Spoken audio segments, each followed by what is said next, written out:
Muy buenos días a todos los que nos acompañan hoy a esta reunión, una reunión ciertamente virtual, pero una reunión en donde estamos juntos y donde además vamos a invocar a Jesucristo para que también esté con nosotros. Nada mejor que empezar nuestra reunión, más bien nuestro día, este día de descanso, de reposo, con una reunión. Y nada mejor que empezar esta reunión, pues con unas reflexiones y unos cantos que nos pongan muy a tono, digamos, con, con el Espíritu de Dios para que podamos entender, para que podamos aprender, para que podamos recapacitar, para que podamos tomar fuerzas, para que podamos continuar con las decisiones buenas que ya has empezado. Muchos de ustedes ya han empezado. De veras, bienvenidos todos aquellos que nos visitan de todos los lados donde frecuentemente lo hacen, en Colombia, en México, en Estados Unidos, y todos aquellos que se sumen a esta, a esta reunión. Pues muy bien, yo quisiera empezar leyendo un par de textos porque hace rato en la mañana estaba yo reflexionando precisamente en ellos y, y quise compartírselos para que podamos empezar nuestra reunión. Uno de ellos se encuentra en el Salmo capítulo 9, en el versículo 10, y lea, dice así, en ti confiarán los que conocen tu nombre, por cuanto tú, oh Jehová, no desamparaste a los que te buscaron. Ve qué texto tan bonito. Dice que las personas que conozcan el nombre de Dios, por supuesto, eso es una expresión de tipo hebrea, que nosotros entenderíamos mejor si simplemente dijera, en ti confiarán los que te conocen. Y la razón que da para esta confianza personal que alguien puede tener en Dios, cuyo nombre es Jesucristo, y quien es precisamente la imagen del Dios invisible, dice que no desampara a los que le buscan. ¿Ok? Entonces, aquí encontramos el principio básico de la confianza y de la fe para que una persona pueda estar sólida en su vida.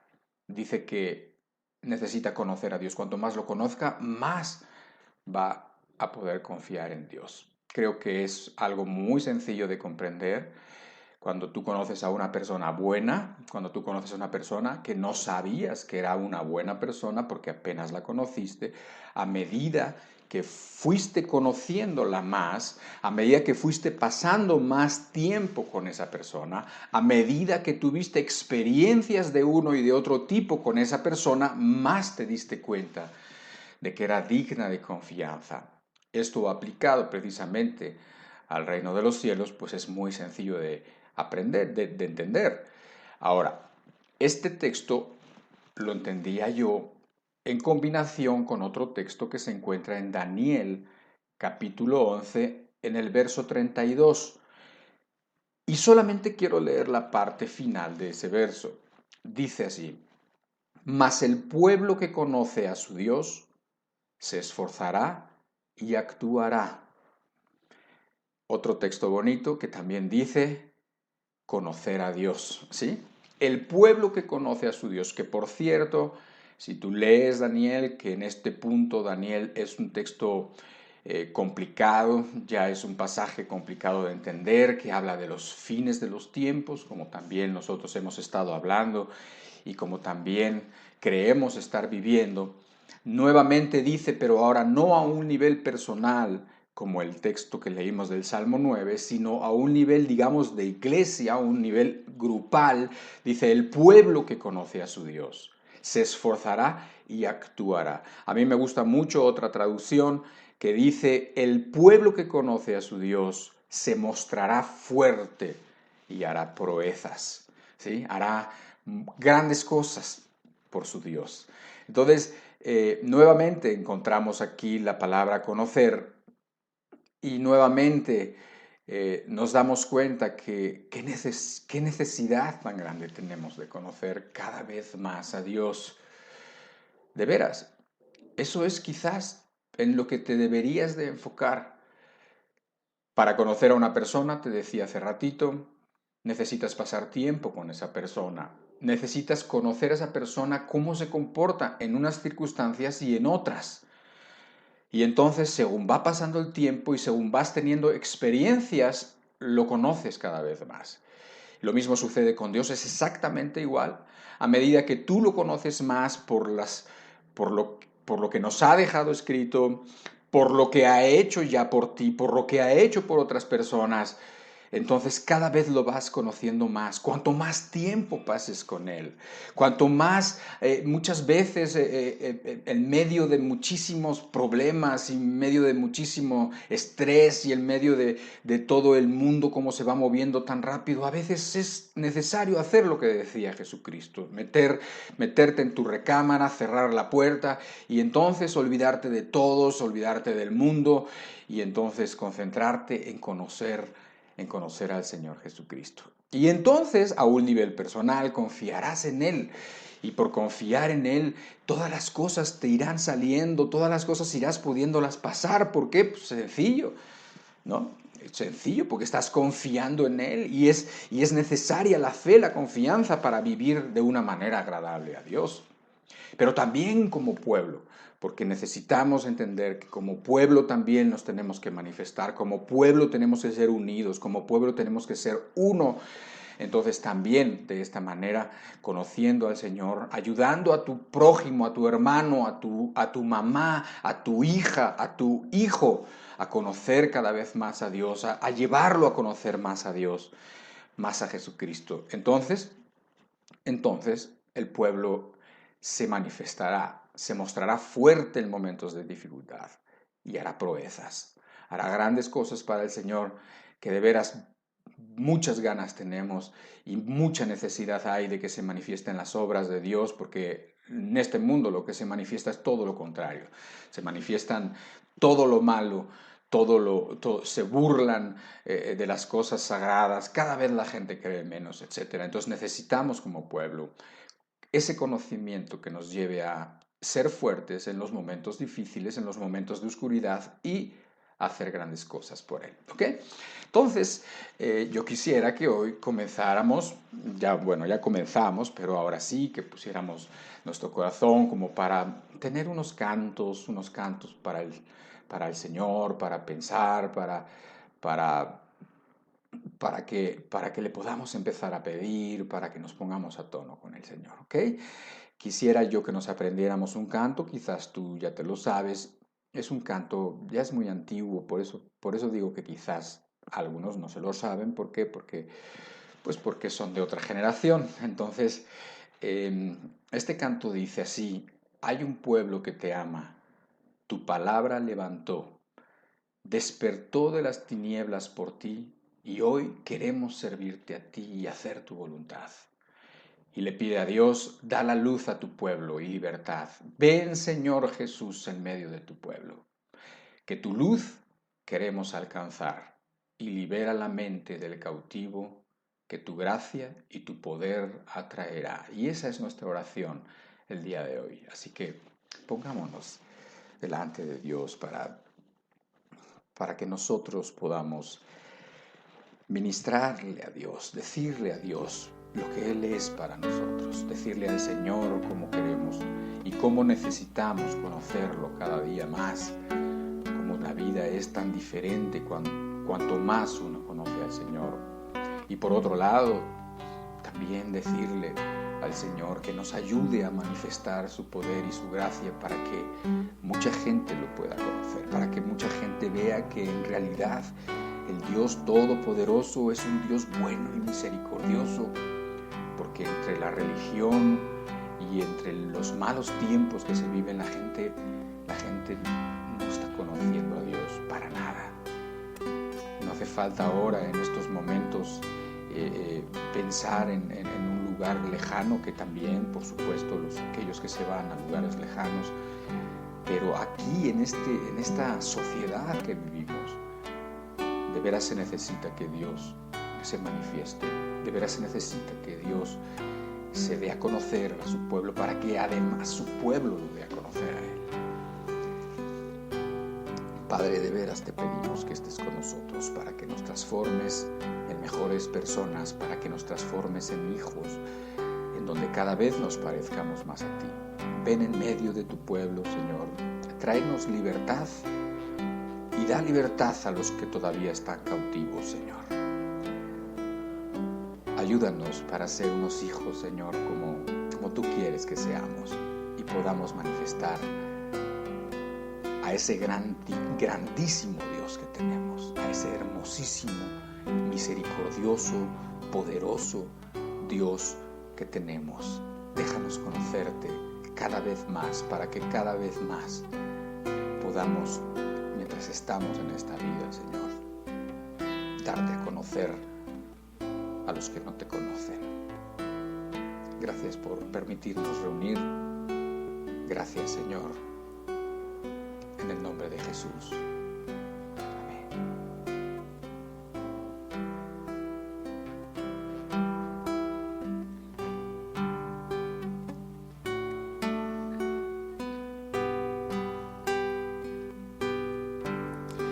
Hay un pueblo que te ama, tu palabra levanto, despertó de las tinieblas por ti. Hoy queremos servirte a ti y hacer tu voluntad. Da la luz a tu pueblo y libertad. Ven, Jesús, en medio de tu pueblo, que tu luz queremos alcanzar y libera la mente del cautivo, que tu gracia y poder atraerá.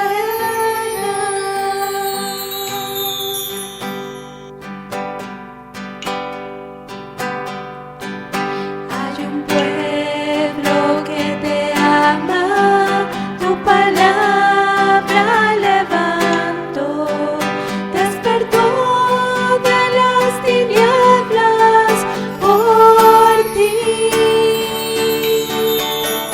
Hoy queremos servirte a ti y hacer tu voluntad. Da la luz a tu pueblo y libertad. Ven, Jesús, en medio de tu pueblo, que tu luz queremos alcanzar y libera la mente del cautivo, que tu gracia y poder atraerá.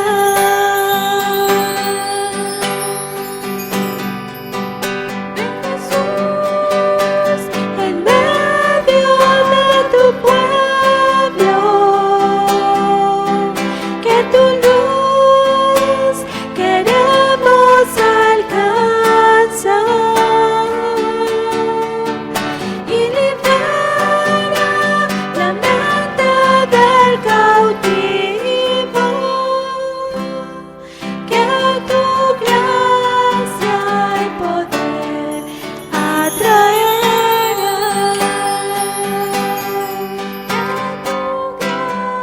gracia y poder atraerá.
Jesús el Salvador. Un pueblo que vive muy feliz. Ese pueblo es el pueblo de Dios. Hay un pueblo que vive muy feliz. Ese pueblo es el pueblo de Dios. Y ese pueblo vive así porque un día conoció a Jesús el Salvador. Y ese pueblo vive así porque un día conoció a Jesús el Salvador. Amén.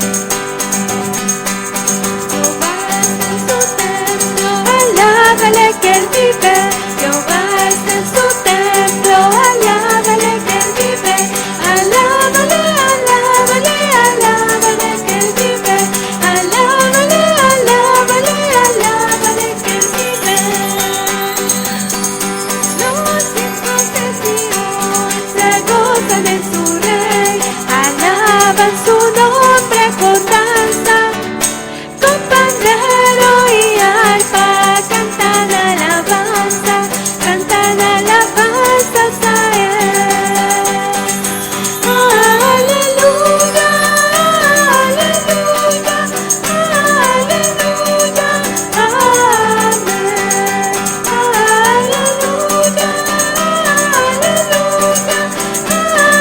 aleluya, amén. Los hijos de Sion se gozan en su rey, alaban su nombre con danza, con pandero y arpa, cantan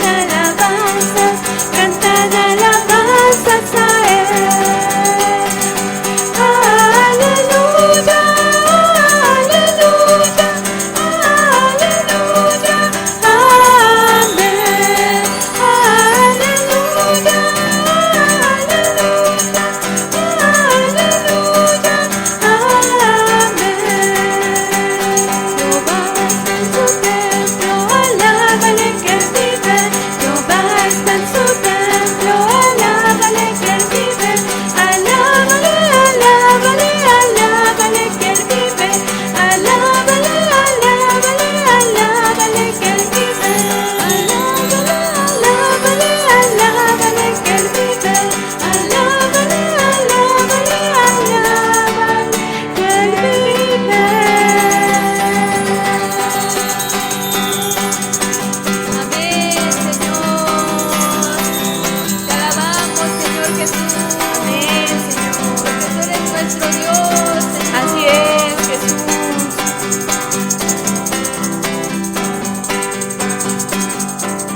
Porque gracias a ti es que estamos aquí, Señor. Amén, Señor. La salvación es de nuestro Dios. Él está sentado sobre su trono. Y al Cordero de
Cordero de Dios,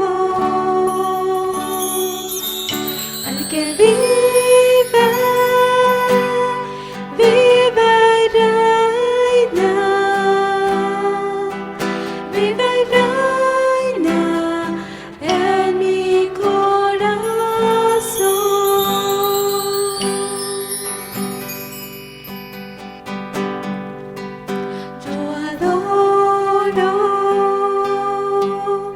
Yo adoro al precioso Cordero de Dios.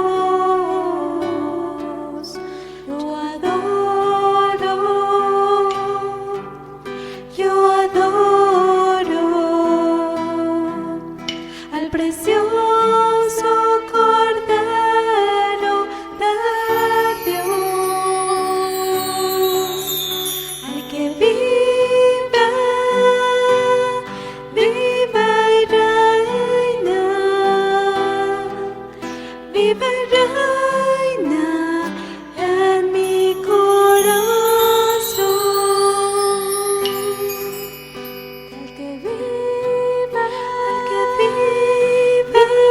y reina, vive y reina en mi corazón. Vive y reina en mi corazón.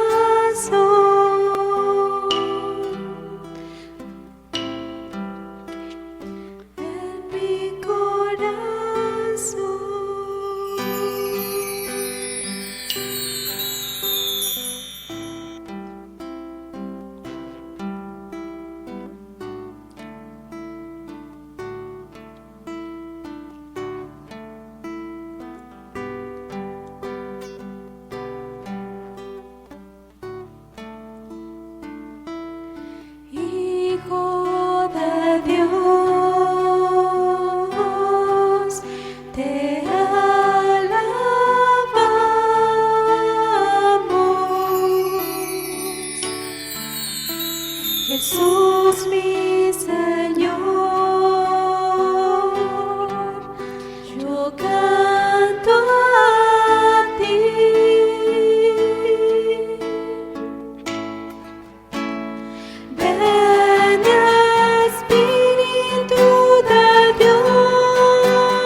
Gracias a Dios por estos momentos, gracias a Dios por su presencia.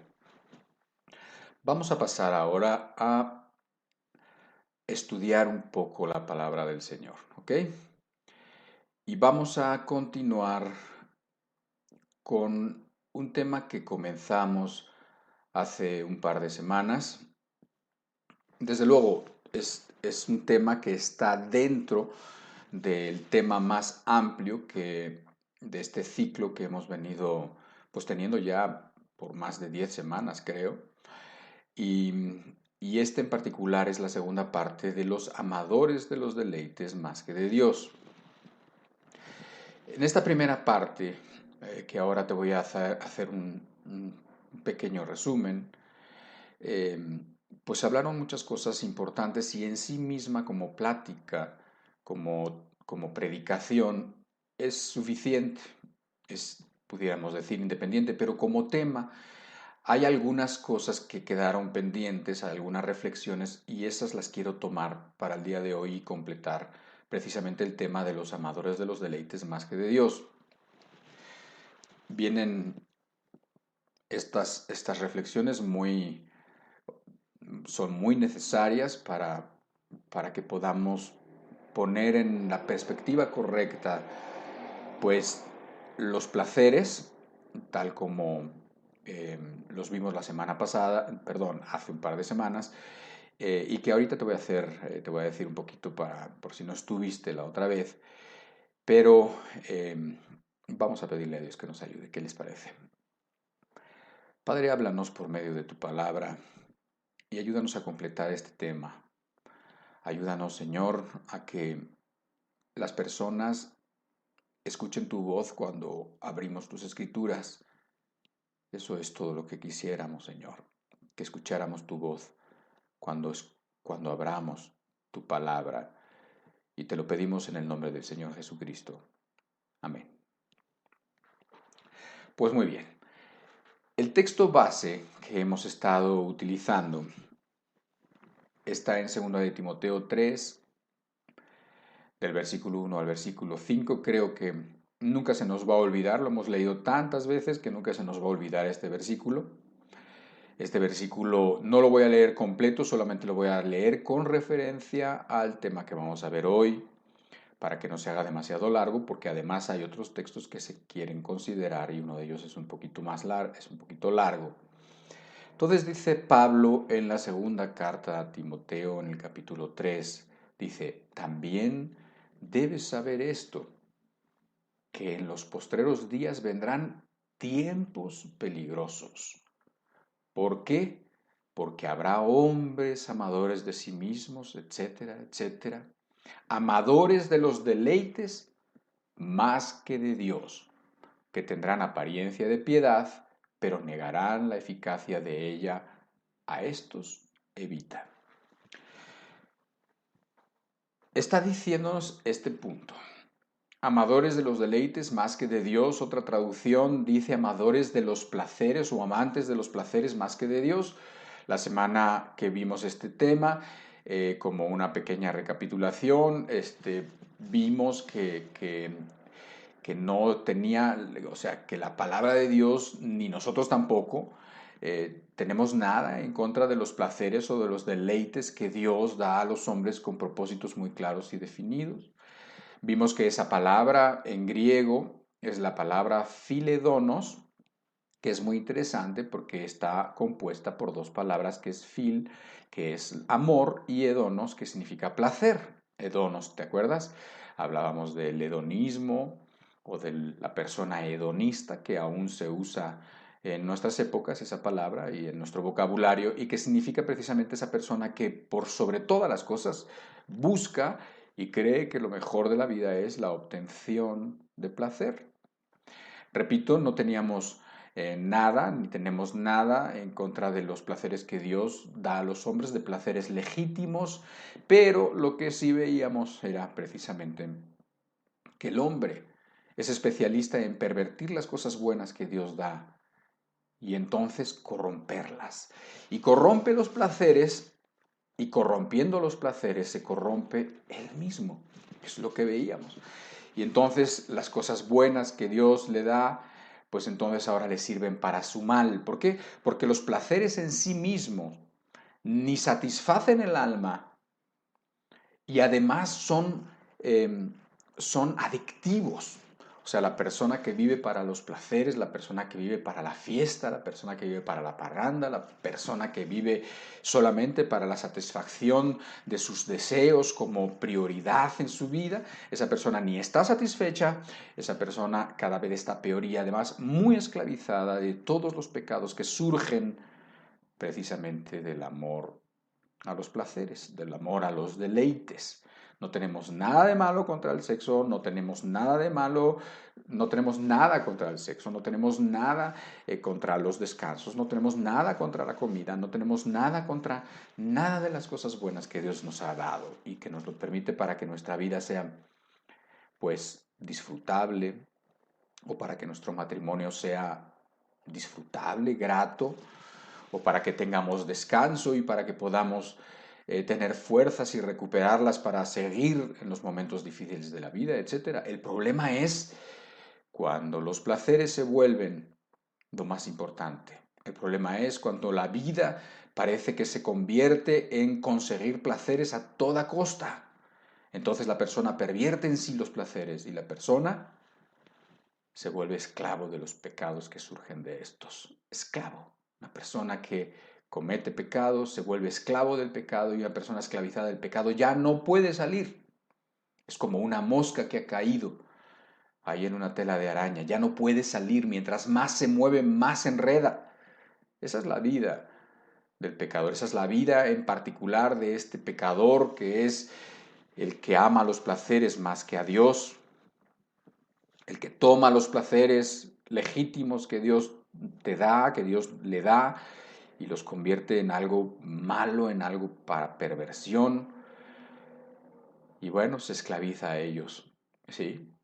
Ahora, yo creo que siempre ha habido, porque hablábamos también que en los tiempos de Pablo, y antes, siglos antes de Pablo incluso, había habido pues esta filosofía del hedonismo en donde se exaltaba el placer y se consideraba como algo bueno. Siempre ha habido amantes al placer. El problema y característica de estos últimos tiempos es que una gran mayoría de personas va a vivir así y además van a tener apariencia de piedad.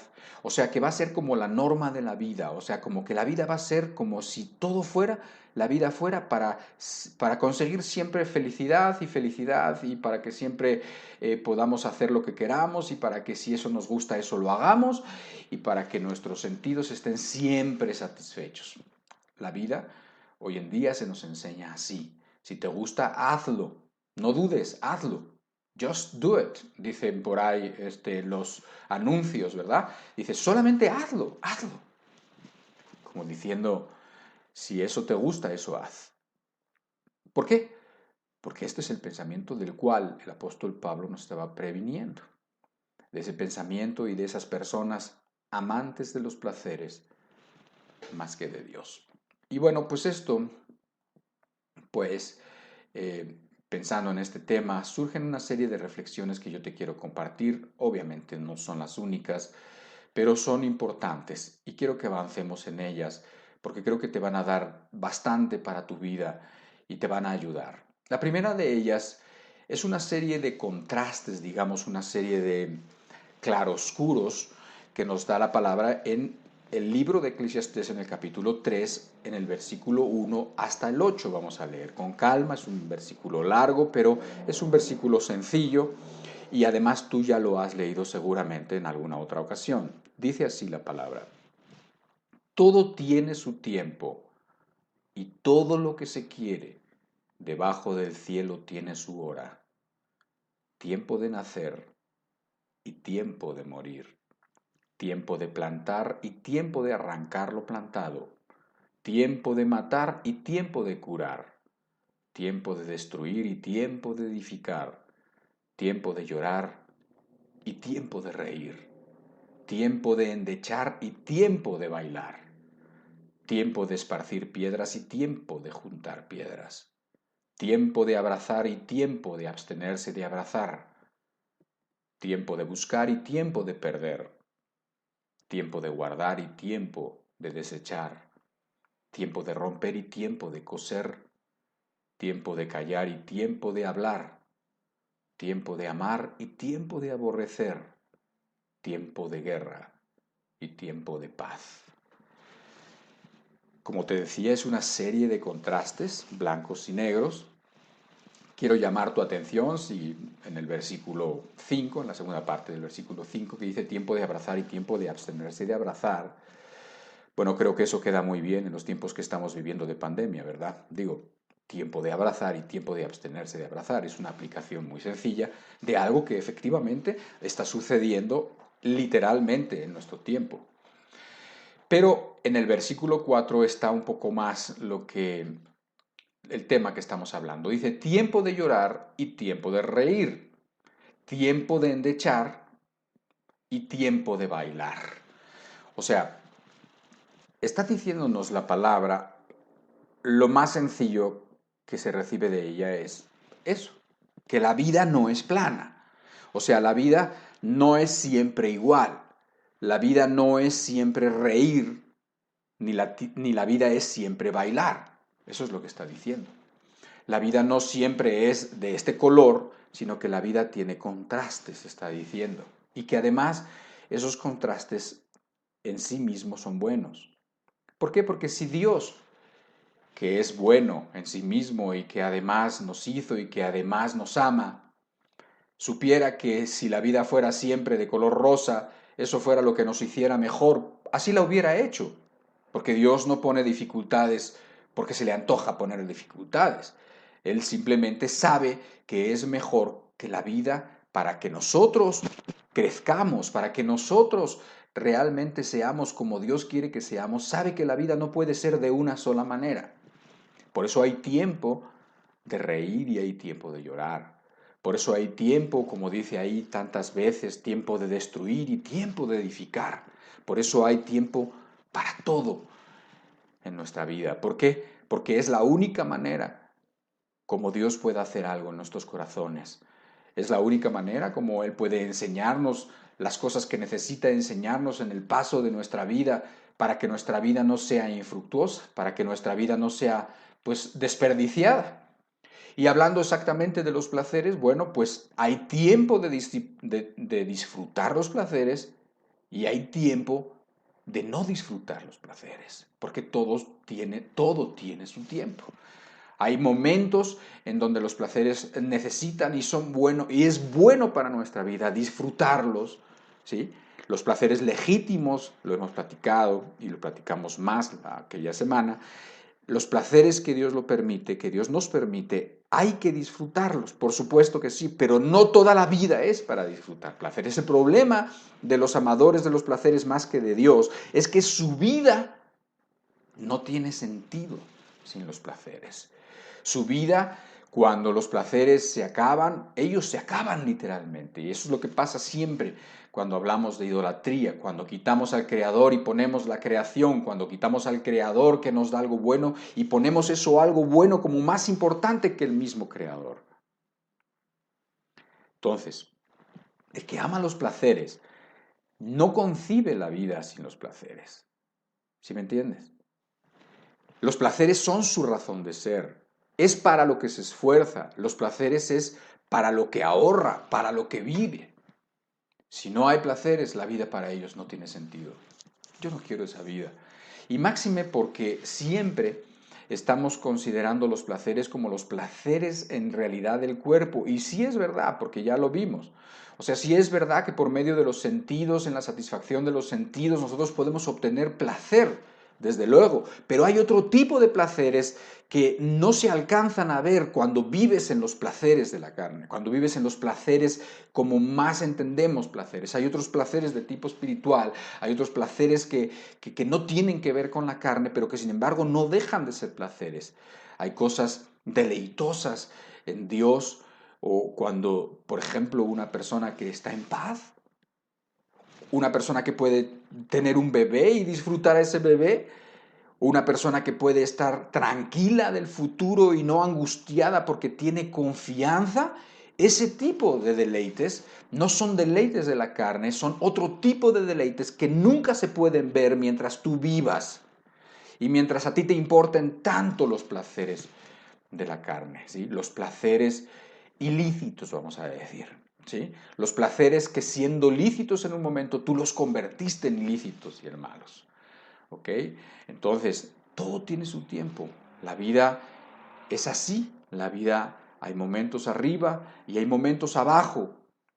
Por eso dice la Escritura también, no sé si lo has leído o si alguna vez lo pudieras haber interpretado de esa manera, pero una vez que estaban, pues de alguna manera afrentaron unas naciones paganas, afrentaron a Dios diciendo que habían ganado el pueblo de Dios una batalla porque la habían peleado en las montañas, pero que si pelearan en la llanura no iban a ganar, y entonces le dijeron, no, no, no.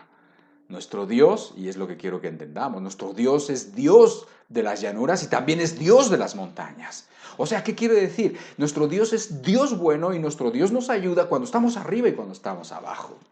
Nuestro Dios nos ayuda en los momentos y en los contrastes de la vida. Pero si tú no entiendes esto, tú vas a querer precisamente vivir la vida, pues, obteniendo por lo que la vida te da de manera inmediata, de la satisfacción superficial, eso sí, muchas veces satisfacciones intensas, pero superficiales que te dan los placeres y con eso te conformas. ¿Me entiendes? Entonces, la vida no se trata de puros placeres. En la vida hay momentos de reír y momentos de disfrutar y momentos de bailar, como dice Eclesiastés. Hay momentos de disfrutar los placeres y hay momentos en donde no se disfrutan los placeres y es plan de Dios también. Ojalá y tú pudieras entenderlo así, porque entonces te estarías capacitado para pasar las dificultades de tu vida de una mejor manera y de tener enseñanza de ellas, ¿ok?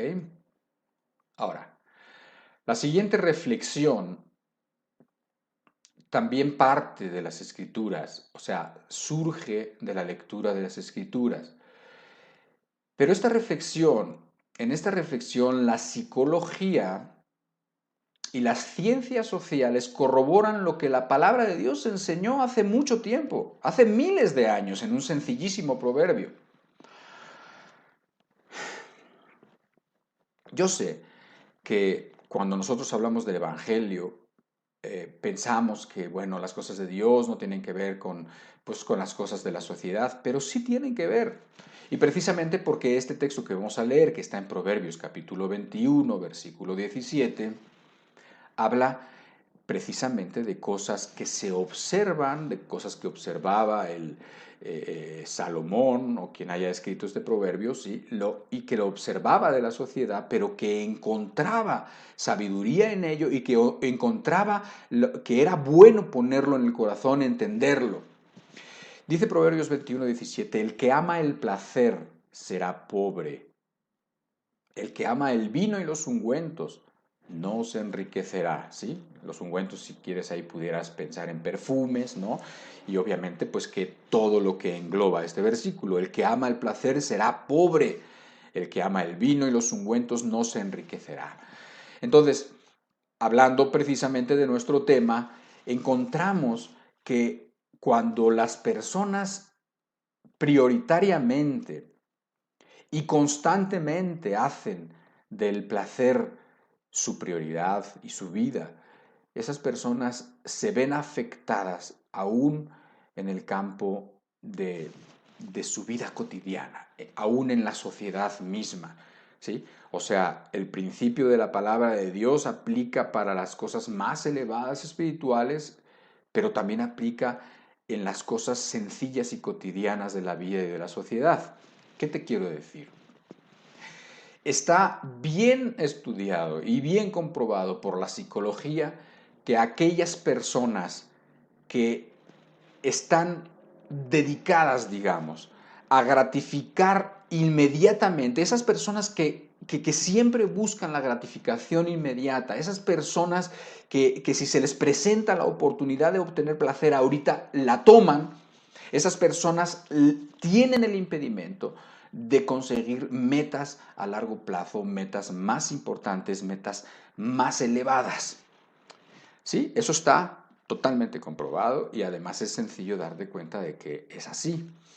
Si una persona está acostumbrada a satisfacer lo que su cuerpo le demanda en este momento, esa persona va a tener un impedimento absoluto para conseguir metas de otro nivel, metas más lejanas. ¿Ok? Un ejemplo viene al caso.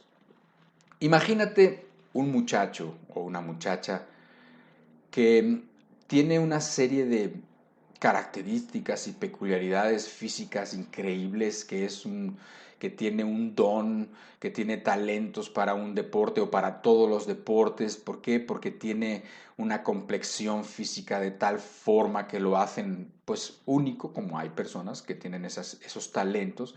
Imagínate esa persona que, bueno, una buena meta en su vida pudiera ser pues llegar a ser un atleta de élite, ¿no? Que pudiera ser, llegar a ser alguien, un atleta profesional, una persona renombrada que dejara algún récord, ¿no? Algún récord por ahí. Eh, eh, para pues, los atletas todo eso les interesa mucho, ¿no? Pero esta persona, a pesar de ser muy talentosa, a pesar de tener todas las cualidades necesarias y suficientes, mucho mejor dotada que otras personas, es amante de los placeres. ¿Sí? O sea, no puede llegar un fin de semana en que sus amigos, sus amigas les inviten a una fiesta y va a la fiesta. Y con eso interrumpe su entrenamiento. O no puede dejar, no puede dejar pasar la oportunidad de una insinuación, de una atracción sexual, de una sustancia, de una borrachera, de algo. ¿Sí? Y entonces esa persona, por estar, por tener esa, porque inmediatamente se gratifica. ¿Cómo quiero que lo entiendas? Quiero que lo entiendas de manera que la persona ve la oportunidad de obtener placer y la toma inmediatamente. Y eso hace que se le eche a perder esa meta que era mucho más grande, mucho más elevada, esa meta que era mucho más importante que pasar una noche con alguien, o que hacer una fiesta, o que ir a una fiesta, o que tener una borrachera, o vete a saber, ¿sí? Entonces, esa persona no puede llegar a esa meta. ¿Por qué? Por ser amante de los placeres. Creo que esto lo puedes llevar al ámbito espiritual de manera muy sencilla. Y hablando de las ciencias sociales, otro punto que te quiero decir también es que hay una relación clarísima, totalmente establecida, entre las personas que tienen disposición a conseguir los placeres rápidos y la pobreza. ¿Lo recuerdas por qué? Porque el texto de Proverbios 21:17 dice: el que ama el placer será pobre, el que ama el vino y los perfumes no se enriquecerá. Hay una relación y esa relación está comprobada. ¿Qué te quiero decir? Si tú piensas, por ejemplo, en una parte de la sociedad más pobre que las otras, o en una nación, o en un pueblo que es especialmente pobre, ese pueblo, esas personas tienden a decidir inmediatamente si algo les trae placer. Como que es lo único que tienen. Han caído en ese punto donde decir: yo no sé qué va a ser de mí el día de mañana, la vida es horrible. Por lo tanto, si tienen un placer en este momento, entonces lo toman. Esa disposición hace precisamente que no puedan salir de la pobreza. ¿Por qué? Porque para salir de la pobreza se requieren ciertos cambios y se requieren ciertas decisiones y se requieren ciertas metas a largo plazo que hace que la persona pueda lograr romper ese círculo vicioso. Pero mientras siga la gente de esa sociedad gratificándose inmediatamente, entonces las cosas se complican más. Una chica con muchas penas conoce a un chico, se acuesta y ahora es pobre y ahora está embarazada. Y la cosa se pone más difícil. Y cuando nazca ese niño, ese bebé, entonces va a vivir en una sociedad todavía más difícil y es un círculo vicioso. Entonces está comprobado que la gratificación inmediata o el conseguir el placer a toda costa inmediatamente tiene una relación directa con la pobreza. Es de veras un acto heroico, un acto inmenso, aquellas personas que nacen y viven los primeros años de su vida en estas sociedades, en estas sociedades tan difíciles de salir de ellas, que son como redes definitivamente que los han agarrado y salen de ahí por esfuerzo y por disciplina, por carácter, salen de ahí porque empiezan a valorar mejor el estudiar que el estar con los amigos en esa esquina, empiezan a valorar que mejor tener una carrera a no tener nada, empiezan a considerar lo que ha sido la vida de sus padres o la vida de sus tíos y una mejor vida que pudieran tener. Un acto grandísimo. Hay algunas personas que lo logran y la verdad tienen todos nuestros respetos, esas personas que pueden salir de esos círculos tan cerrados de pobreza y que están tan metidos en ese conseguir placer en el momento. Es lo que hay, o sea, es lo que hay cerveza, bueno, pues vamos a tomar cerveza. Es lo que hay alguna droga, pues de una vez, pues la vida no vale, la vida es... en sí misma es cruel, algo que me dé algo en este momento, lo tomo. Entonces la observación de Salomón, cuando dice eso, cuando dice que el que ama los placeres no va a prosperar, es muy sabia, es muy adecuada, es corroborada definitivamente por las ciencias sociales que observan precisamente solamente para darle la razón a la palabra, la cual ya lo sabemos de antemano, tiene pues... Es palabra de Dios, tiene la preeminencia. Es lo primero que tenemos nosotros que considerar. Entonces, tú puedes llevar esta reflexión que tiene que ver con las cosas cotidianas, pero tú la puedes llevar muy sencillamente a las metas espirituales, a las metas que requieren esfuerzo, a las metas que requieren de carácter, de dedicación, que requieren negarte a ti mismo precisamente. ¿Sí me entienden? Negarte este placer o aquel placer para poderlo conseguir. La próxima reflexión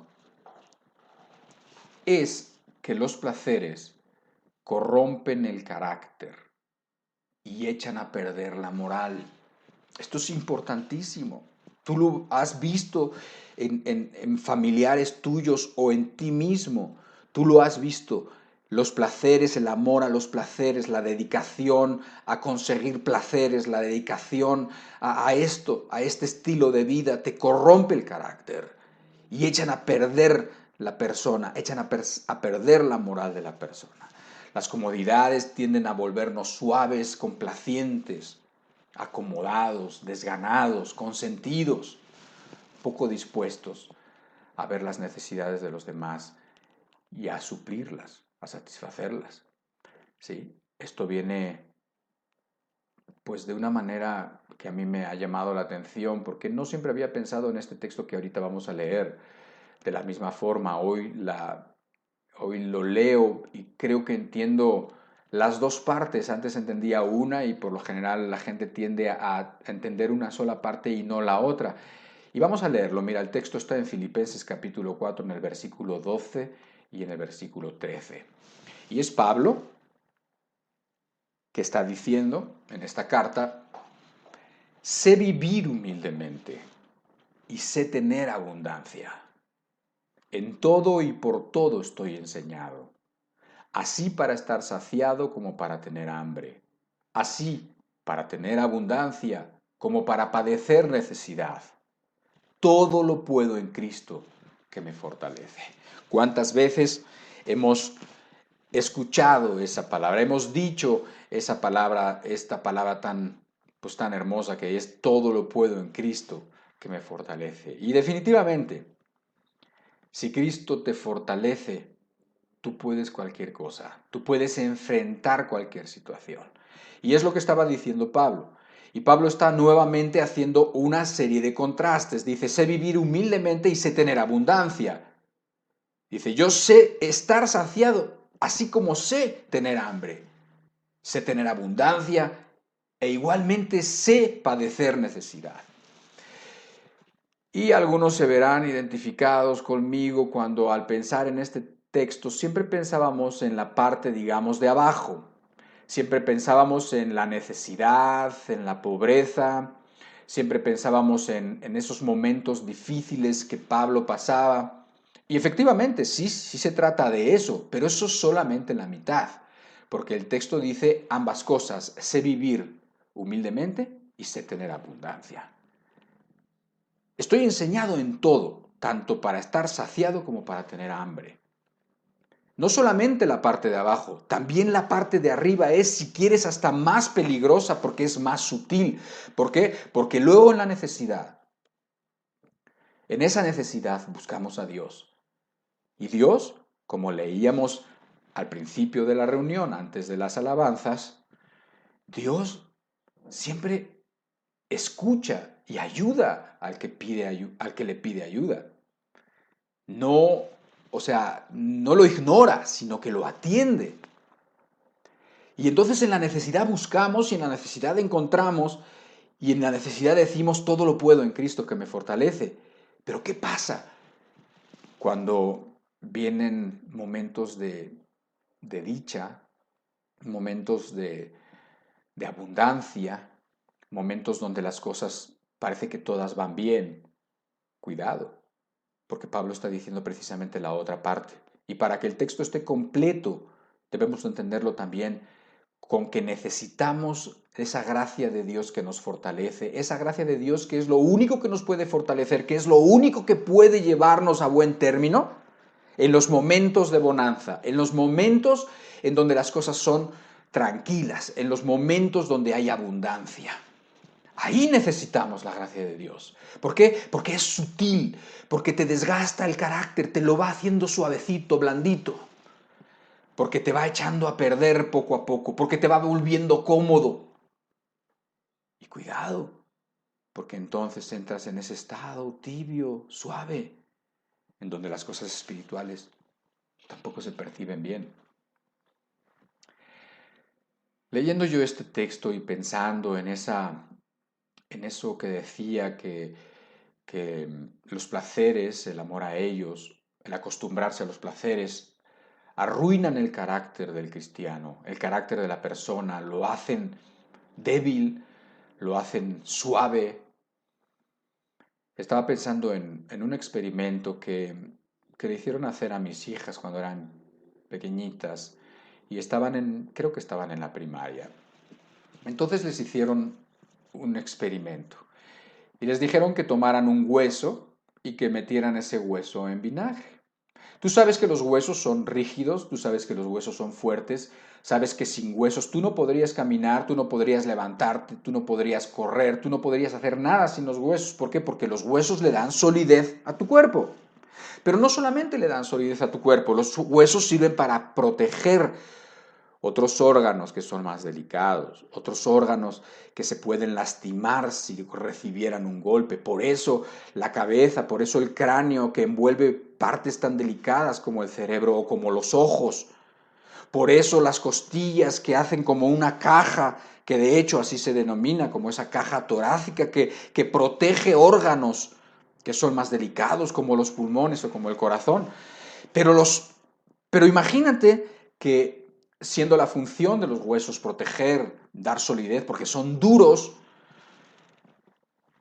pues no servirían si los huesos fueran blandos, ¿verdad? Bueno, cuando mis hijas pusieron en vinagre esos huesos, después de unos días esos huesos se volvieron así, suavecitos, elásticos. ¿Por qué? Bueno, pues por la composición del hueso y del vinagre y la reacción, etc. Pero la parábola es sencilla. O sea, el hueso que era duro se volvió suave y se volvió guango, como dicen en México. Entonces, algo así sucede con el carácter de la persona cuando está en tiempos de bonanza, en donde los placeres están cerca, en donde los placeres parece que abundan, aún los legítimos, y los ilegítimos, por supuesto, llaman a la puerta, por supuesto. Pero en ese ambiente el carácter se va corrompiendo poco a poco. Por eso, hace rato leíamos el texto de Eclesiastés también, de que todo tiene su tiempo. Porque si nosotros viviéramos siempre en ese estado de bonanza, nos arruinaríamos. Porque el carácter se arruina.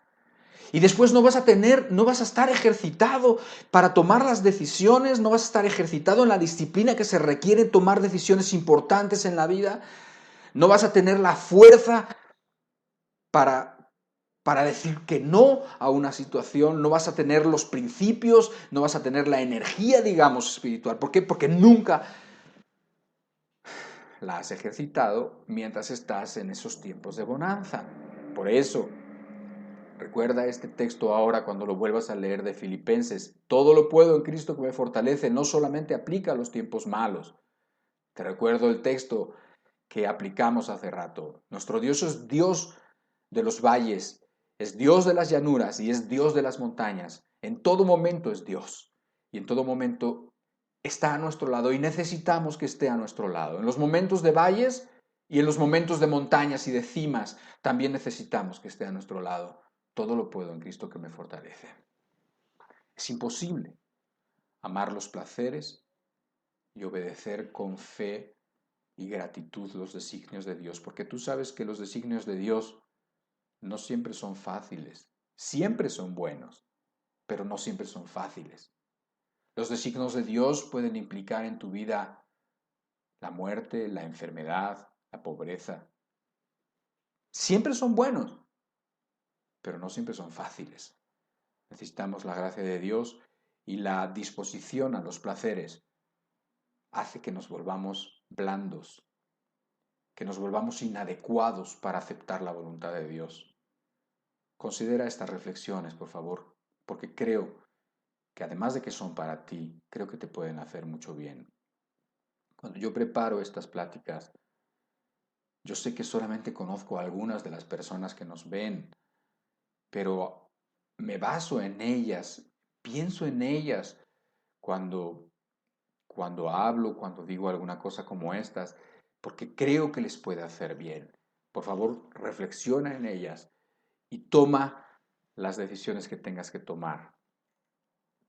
Y finalmente, la reflexión que he dejado al final, que considero que es, pues, por decir algo, la más importante o la que quiero que se quede en la mente y en el corazón más, es la siguiente.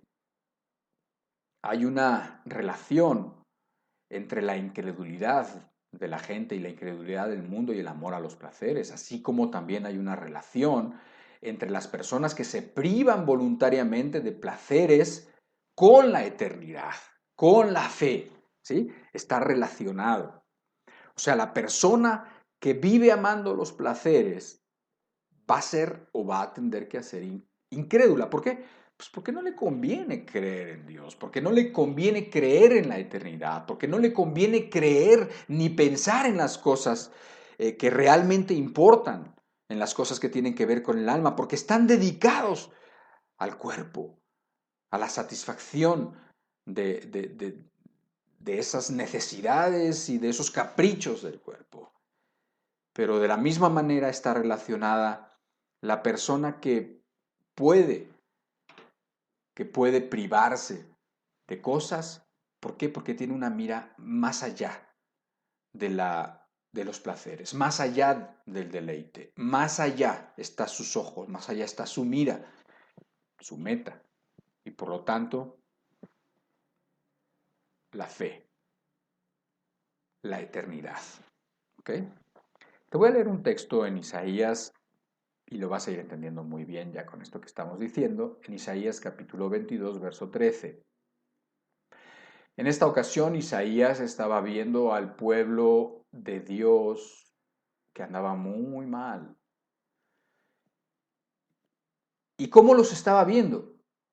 Los estaba viendo en fiestas, los estaba viendo en borracheras, los estaba viendo en risas, los estaba viendo en parrandas.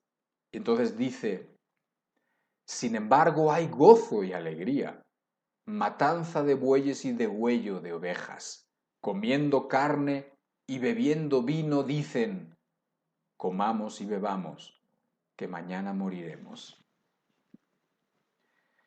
Este pueblo estaba en problemas espirituales, pero ni lo veían ni lo querían ver. Escucha, ni lo veían ni lo querían ver, que ese es el problema. Porque si tú ves, si tú quieres ver, Dios te puede ayudar a ver. Pero estos no veían ni tampoco querían ver. Y es la realidad de muchas personas. Y en las circunstancias que se encontraban, se evadían. Y se evadían en fiestas, en matanza de bueyes y de huello de ovejas, comiendo carne y bebiendo vino. Y su lema era, comamos y bebamos que mañana moriremos. Y te das cuenta, todo era en esta dimensión terrenal nada más. Todo lo que hay es en esta dimensión terrenal. Todo lo que hay es la materia, el cuerpo, nada más, el alma, y eso no existe. Eso no es relevante. Y yo creo que esos son los esfuerzos que está haciendo el diablo. Y los hace y los consigue. De modo que tú estés como atrapado, como enganchado en las cosas solamente que se ven, en las cosas terrenales, nada más. Que nada más veas esto y que no consideres las cosas del espíritu. Por eso hay una relación. Cuando la persona solamente ve las cosas de la carne, entonces esa persona tiene necesariamente que ser incrédula. ¿Por qué? Porque la palabra de Dios te advierte, porque la palabra de Dios te mete miedo dentro del cuerpo. ¿Para qué? Para que consideres las cosas importantes. La gente no está dispuesta a eso, prefiere pasarla bien. Por otro lado, están los que, pues pueden decir con Pablo, mirando las cosas que no se ven, y no solo las que se ven, porque las que no se ven son eternas y las que se ven son temporales. Cuando tú ves y consideras las cosas que no se ven, las cosas que tienen que ver con el alma y con la eternidad, tus decisiones cambian, tu vida cambia. Y de eso se tratan estas reuniones, y de eso se trata esta plática.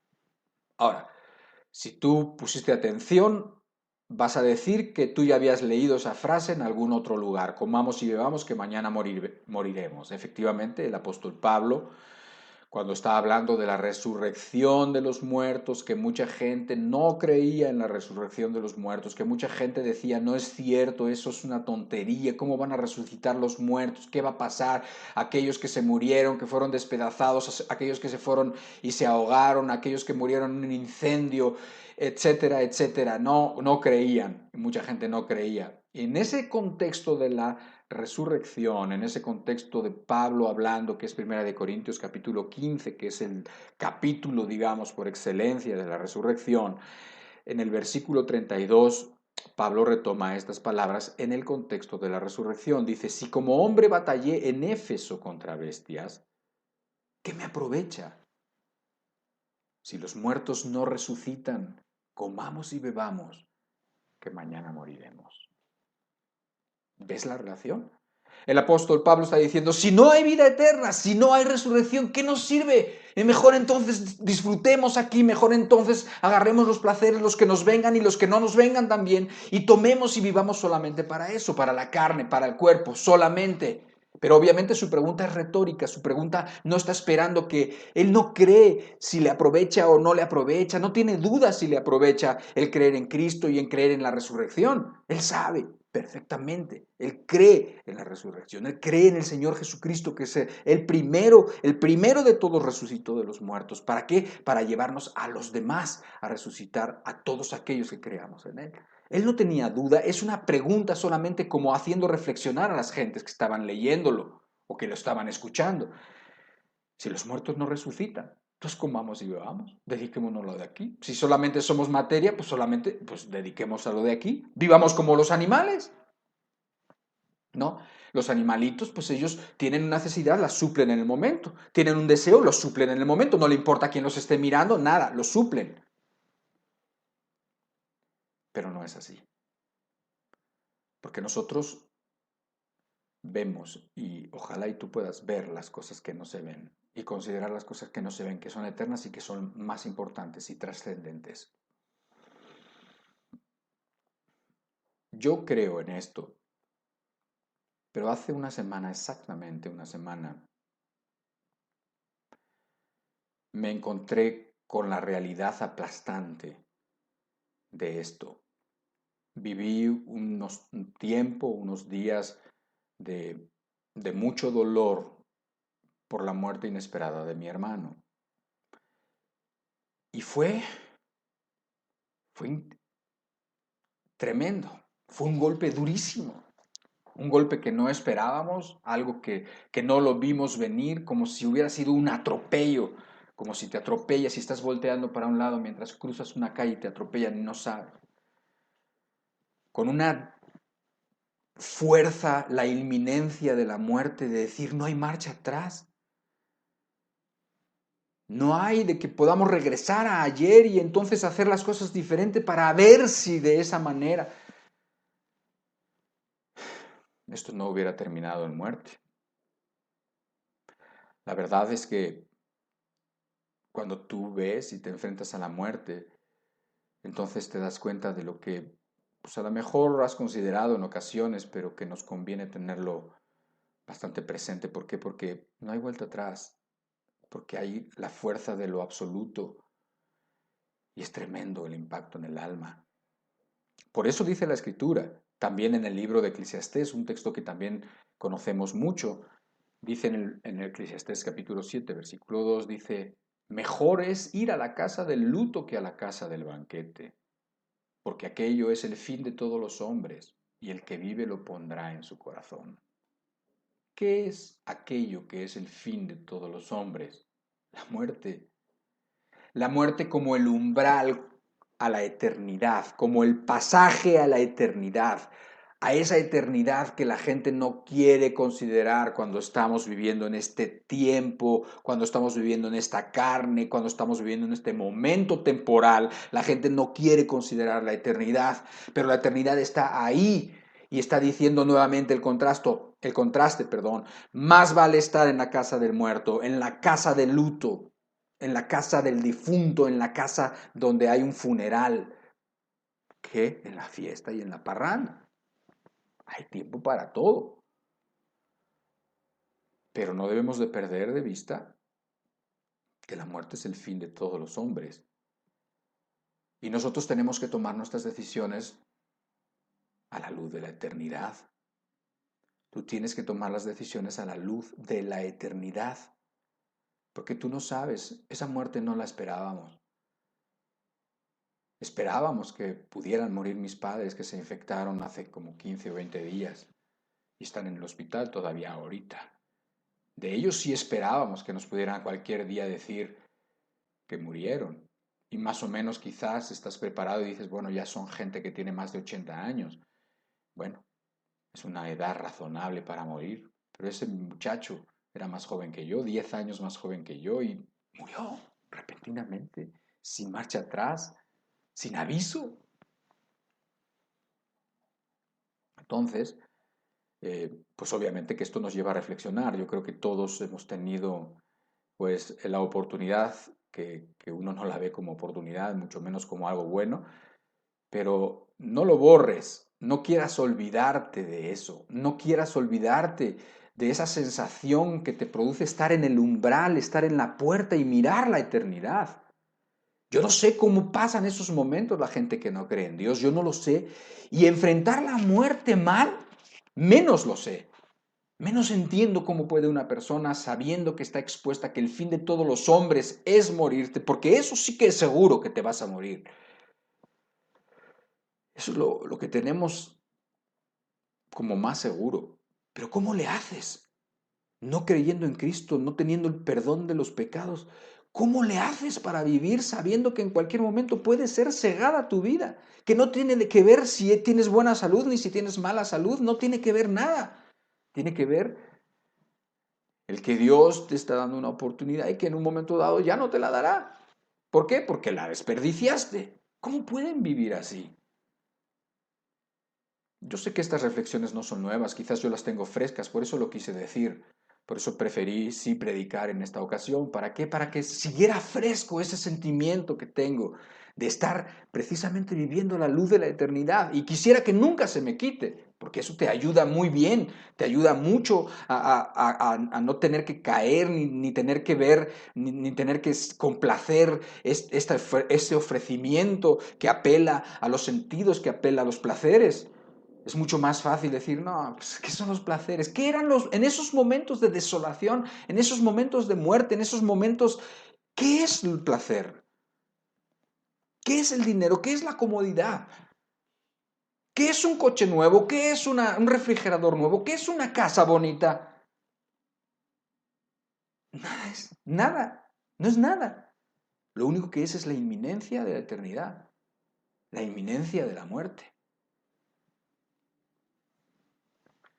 Entonces, yo quisiera de veras, querido hermano y amigo, que viviéramos de modo que nuestras decisiones fueran hechas a la luz de la realidad, de la eternidad. Que sepas que lo que tú decidas van a tener consecuencias, consecuencias muy grandes. No te ates, pues, a los placeres que te esclavizan. No te ates. No aprendas de esta sociedad en la que nosotros estamos viviendo, en donde muchos son amadores de los deleites más que de Dios, amadores de los placeres más que de Dios. Muchísima gente y viven así, parecen felices y no se preocupan de después y te dicen, ay, tonterías. Solamente a ustedes les gusta amargarse la fiesta, a ustedes les gusta pensar, no parece que les dejan disfrutar en su secta, en su religión no les dejan disfrutar. Yo creo que has oído todo esto. Y sabes que es mentira. A veces no sabes cómo rebatirlo. O a veces te mella. Se mete insidiosamente en tus pensamientos. Vivamos a la luz de la eternidad y vivamos también en la luz de Jesucristo. Y aprendamos de estas palabras que el apóstol Pablo nos dice y veamos nuestra sociedad. Solamente abre los ojos y mira la sociedad y te vas a dar cuenta que esos hombres con apariencia de piedad, amadores de los deleites más que de Dios, están ahí. Llenan todo, llenan todo. Si tú pusieras la televisión, ahí están. Si tú miras a los anuncios, ahí están. Si tú miras en cualquier lado, ahí están. Enseñándote y enseñando a todos los demás a vivir la vida. Porque después no hay nada. Pero sí hay. Sí hay. Por eso es necesario que tú hoy recapacites y que te lleves estas palabras a tu casa y las pongas en tu corazón. Padre, te damos muchas gracias por tus palabras. Te damos muchas gracias por los versículos que nos dejas analizar, versículos de tu escritura, versículos de tus pensamientos, versículos para que nosotros podamos tener luz. Queremos vivir a la luz de tu palabra y queremos que la luz de Jesucristo de veras nos ilumine, nos ayude a ver nuestros caminos, nuestras obras, para que podamos hacer las rectificaciones que sean necesarias, con la fe en el Señor Jesucristo, con la confianza en la bondad y misericordia de Dios. Padre, guía a este pueblo, a esta gente que estamos aquí, que nos escuchan, al arrepentimiento genuino, profundo, verdadero, a la realidad espiritual y a la fe en el Señor Jesucristo. Amén. Y amén. Que Dios te bendiga mucho. Nos vemos aquí la próxima semana. Cuídate.